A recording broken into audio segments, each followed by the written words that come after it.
Wednesday, happy Wednesday. Nag-smile na naman to. Alam na natin, magluluto na to. Ayan nga, putahe niya. Kagabi nagulay din, ngayon iba naman. May kunting atay, manok.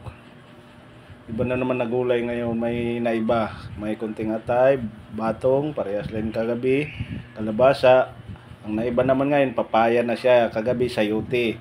Ngayon, ito sibuyas. Ganon din ang rekado, sibuyas, bawang, kunting loya, magic, sarap. Para masarap-sarap talaga. Ayan, oh. Ayan po ang ating menu ngayon sa gabing hapunan. Ayan, ito. Ay, lagay na agad lahat. Wala nang daming favorite yun. Lagay lahat ng rekado. Ayan, sobrang bango na. Ayan, bango. Ayan, ngayon, halo na natin agad yung mga gulay pagka luto-luto na yung lamas na rekado. Ayan, halo na natin ngayon yung gulay. Mga kalabasa, sayote, bato. Yan po ang ano dyan. Unahin muna natin yung karne pag lagay dyan, yung atay at saka yung karne na manok pagkaluto na yung mga rekado natin. Ayan po. Tapos yan, lagay na natin yung yan, ang atay at ang manok.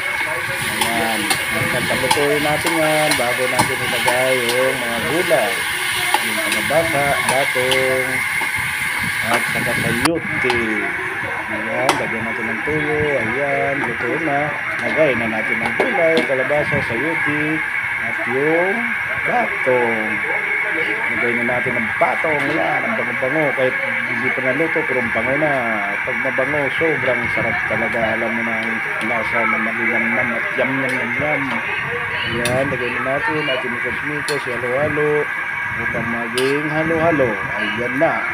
Ito po yung hapunan natin ngayon. Nagulay na naman, kahapon gulay para maging sustansya ang mga pigs natin. Ayan na, halo-halo na, minikos-minikos para sa pang-ulam hapunan ng gulay. Ito na po ang ating menu na ngayon, panghapunan naman. Ayan, lagyan natin ng magic, sarap, pampasarap lalo. Ayan na, minikos-mikos. Halo natin ng magic, sarap. Lagyan natin konting toyo para maging malasang lasa. Sobrang lasa niyan dahil dun sa konting atay, lalo siyang mapasarap. Tapos nilagyan pang magic, sarap. Masarap. Mayami-yami na siya. Ayan na. Paluto na siya. Ayan, luto na. Pwede na.